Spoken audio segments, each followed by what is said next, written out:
He says he is in mourning today for the family and for their loss, but he also feels like today is a day of joy. And as we know, there's still so many people in Puerto Rico struggling, just in need of basic necessities. If you take a look over here, you can see all the stuff they've collected, everything from diapers to water to canned foods. But about an hour ago, cars were sitting here at this light, at this intersection right here for several minutes. And one of the first things you'll see when you walk in is this sign right here. It says the Chargers are cheering and praying for number 22. They do have Tamiflu here in stock now, but earlier today they ran out. This bus partially rolled over. If you take a look over here, you can see some of the markings in the road. Dr. Mike Bagley has been here in business in the same building in Clayton for more than 30 years, and this particular employee worked as a receptionist for him. Well, if you're like me and you don't have an actual motorcycle, don't worry about it. You can come on here to Bike Fest and you can ride one like this, mechanical bull style. I can tell you just from driving along Forestville Road today, it's very windy, it's a pretty narrow road, and there are a lot of curves. Now, the posted speed limit for this stretch of road is 35 miles per hour. Guys, it's kind of hard not to join these kids, so I think I'm gonna have some fun. I'll send it back to you guys in the studio. For more than a decade, this warehouse building sat empty, and this is what it used to look like.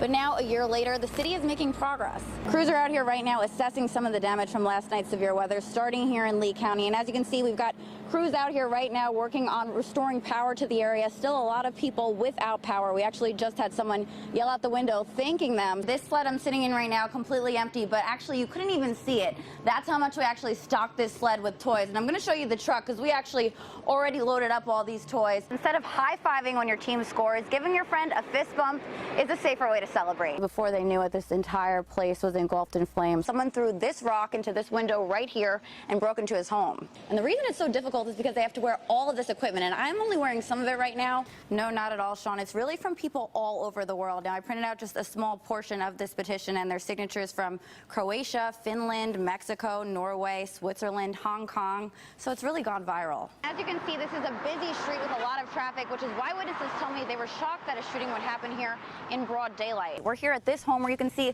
a large tree fell on top of it. The way it works is it takes a photo of you every time you come into the bar, making it easier for bouncers to match your face to your ID. And in less than an hour, a parade of bikers is going to be rolling right through here. Pastor Marty Jackman says meeting Billy Graham was one of the high points of his life. He says he is in mourning today for the family and for their loss, but he also feels like today is a day of joy because Graham is now with God. I'd like to go to heaven. I'm looking forward to it.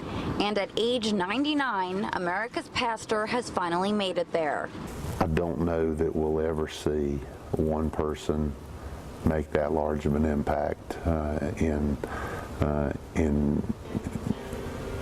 during a period of time. I don't think we'll ever see that again. I think that's how large it is. Marty Jackman is the senior pastor at Bayleaf Baptist Church in Raleigh. He met Graham's grandson, William Franklin Graham IV, in seminary 20 years ago, and they've been good friends ever since. He's actually still a member here at the church, so I'm blessed to be his friend and his pastor. The pair also served together at Bayleaf for 7 years before Will went on to work with his father and granddad. Back in 2003, Pastor Marty got to meet Billy Graham face to face. He said, "Would you like to go with me?" And that afternoon we'll hang out with his grandfather. And I jokingly said, "Well, let me pray about that." Yes, I'd love to. Pastor Marty spent the afternoon with Graham, asking him questions about ministry and listening to his stories. I think, though, the first word that comes to my mind is humility. He was just so humble. Even when he would tell you stories about being with the Queen or world leaders or presidents, he was just so humble, and there was always that bit of, I just can't understand how a dairy farmer from Charlotte, North Carolina got to do all these things. So if you had to describe the legacy that Billy Graham left behind, particularly here in North Carolina, what would you say about it? We're thankful for how God used him in such a worldwide area, but he never left North Carolina. This was always his home. Now, Pastor Marty says a few years ago he had the opportunity to go on a mission trip to Calcutta, India with Graham's grandson, Will. And he says he got to preach in the same exact place where Billy Graham preached decades earlier. And he says when he was there, he met some people who were personally converted to Christ by Billy Graham. And he says that really showed him the impact he had on so many people around the world. Reporting live in Raleigh, I'm Kelly Kennedy for CBS North Carolina. We're just completely exhausted. Disabled Navy veteran Todd Perry has seen plenty of tragedy in his lifetime. He tells me the fire that destroyed his Fuquay-Varina home brought him back to the battlefield. It just happened so fast. But that's all I cared about, was to make sure he got the dogs out. And to get out, because when I came back down the hallway, it was the whole kitchen and the whole walls of the kitchen it was just a big fireball. Perry says he was laying on his couch when he heard what sounded like a loud boom, so he came out on the back deck to check it out. At first, he says he didn't see anything, but then he looked up and he saw flames and smoke shooting out the corner of the roof. Yeah, it looked like a blowtorch coming out of the side of the house, the corner of the house right by the gutter. It looked like a blowtorch was coming out, and then it just, after that, when I came out the second time, it was a fully engulfed fire. Perry managed to rescue his 4 dogs, but got burned in the process. And then on my face right here. Perry's girlfriend, Tina Williamson, was at work. I'm just trying to hold it together for my family, and you know, it's just material stuff that I can get back. The couple lost everything, and Williamson also has 2 teenage daughters to support. What's amazed them is the kindness of strangers. You know, you hear so much about all the bad in the world, and you just never really hear about the good and how good people really are. And we're just so thankful to live in a city or a town that can do that. I'm told the cause of the fire is still under investigation. The couple says they are survivors and they plan to rebuild. In Fuquay-Varina, Kelly Kennedy, CBS 17 News. They bulldozed the cemetery. This video posted on social media suggesting construction crews bulldozed cemetery plots for a development certainly had a lot of people talking. Nothing was bulldozed. We pride ourselves on doing the right thing. This area was meant to be preserved. The developer, Geoff Shiley, tells me 62 plots of what he believes could be human remains were moved from this right-of-way here, put in small boxes, and then moved to this fenced-in area over here. There were no any human identifiable things. This basically is just it's almost like black dirt in there where they could tell where something had kind of decayed. There was no tooth, no clothing, no watches, no jewelry, nothing. According to historical research by the Wake Forest Planning Department, who exactly is buried in this graveyard is still a mystery. I learned it is linked to a pre-Civil War family who owned slaves, but there's no record of anyone actually being buried here. Developers had approval from the state and the town to move the grave sites from the DOT right-of-way. But the town says they did not have permission to do work in the actual cemetery site. They didn't want us to come in and touch anything, and so that's where we got sideways. We came in and we cleaned up some of the stuff laying around, some of the underbrush.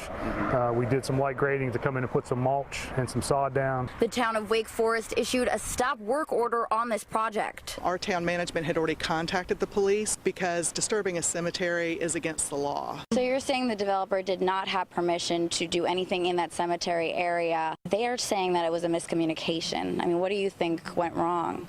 I don't know, and all of that is under investigation. Since this post sort of blew up, people were commenting who live near here saying they saw coffins being moved. I mean, obviously you can understand why people might, be a little freaked out about that. I mean, what's your response to put people at ease who are just, concerned about it? Well, and that's certainly why we wanted to come out here today and talk to you guys to kind of help set the record straight. Nothing malicious, nothing was done intentionally wrong here. Archaeologists are coming to the site tomorrow to perform ground-penetrating radar to find out where exactly the remains are located so they're not disturbed. No word right now on when construction will resume. In Wake Forest, Kelly Kennedy, CBS North Carolina. Traffic has cleared up a little bit, but about an hour ago, cars were sitting here at this light, at this intersection right here for several minutes. And residents who I talked to who live in neighborhoods nearby tell me that this entire stretch of Hodge Road, going all the way down to Pool Road, is constantly plagued by traffic and crashes. Some people tell me it usually takes them anywhere from 10 to 15 minutes just to turn onto Hodge Road during peak rush hour times in the morning and evening. A Knightdale resident gave us photos of a crash at the intersection of Hodge Road and Old Faison Road last week. More proof this intersection is a constant problem. Keith Gibbs' 16-year-old daughter just got her driver's license. Gibbs worries about her driving on Hodge Road. I've been trying to avoid having her drive herself, and I know a lot of other neighbors along this corridor feel the same. Residents living in the nearby Cheswick neighborhood blame the town. Knightdale has approved a master plan for one development near homes, and they're in the works of looking at another. That will bring hundreds more homes into their community off Hodge Road. I want to pull my hair out. It's traffic. Always stop, light, and people can't go through. I wanted to know what solution the town plans to use to solve the problem at Highway 495 and Hodge Road. At first, I got a statement from Jonas Silver, Knightdale's public information officer. It reads in part, town staff and council are doing what is in their power with NCDOT and developers to increase the safety of our residents when traveling these state-maintained roads. I wanted something more concrete, so I took my question to Town Hall and Silver. But if there's already traffic concerns, why did the town approve a development with more homes coming? I'm sorry, I don't have that information right now. Officials with NCDOT say with how quickly Wake County is growing, this is a common problem. The problem is that we can't just widen the road, hear about it, and then widen it next year. We have our own process for improvements, and that takes longer than just building a development. Now, I just spoke with a state trooper who says he's investigated a lot of crashes here at this intersection. He says it's usually a result of people just being impatient because they're so frustrated by how backed up traffic is. Now, residents living in the Cheswick neighborhood say they'd like to see a traffic light be put at Panther Rock Boulevard and Hodge Road. They also would like to see all of Hodge Road widened. That's something DOT says is years down the road. Reporting live in Knightdale, Kelly Kennedy, CBS North Carolina. In 2 days, a petition to change a North Carolina law that deals with consent has thousands of signatures. 19-year-old Aaliyah Palmer says it's a law that's blocked her from getting justice. I'm not going to be a silent victim, and because this doesn't make sense for people to go through this. Like being raped is hard enough, and the after effects emotionally are hard enough. Palmer says she initially consented to having sex with a man last January. She says she told him to stop when things turned violent. Palmer also claims he did not stop. And according to North Carolina law, Palmer wasn't raped. Rape charges aren't being prosecuted or are being dismissed in North Carolina because of this dumb old law that needs to be overturned. A state Supreme Court case in 1979 ruled that if a woman consents to sex, she can't take it back after sexual intercourse begins. Senator Jeff Jackson filed a bill to change that twice. We went to the General Assembly to ask him why it's taking so long. I genuinely don't understand why it has taken several years to accomplish this. We're talking about closing a very obvious and indefensible loophole in our rape law. Megan Zender started the petition. She says she's disappointed Jackson's bill won't pass this session. The state has been in the spotlight for backwards rulings a couple times now, and it's just upsetting. I spoke with Palmer by phone. She says she's grateful her story and this petition are putting this law in the spotlight. I mean, that's great. I think it's important that the word's spreading and that this petition is out there. Our Kelly Kennedy joins us now back from the General Assembly here in the studio. So Kelly, you're standing next to those reams of paper. You can see just how many people have signed this. Is it mostly from people in North Carolina that have signed this petition? No, not at all, Sean. It's really from people all over the world. Now, I printed out just a small portion of this petition, and there's signatures from Croatia, Finland, Mexico, Norway, Switzerland, Hong Kong. So it's really gone viral. A lot of eyes here on the laws in North Carolina. So why does Jackson think it's taking so long for the bill to pass? He says he's not sure. He says he hasn't heard one person say they're against it, but it won't pass this session. He says he's not giving up, though, and he will file that bill again next year.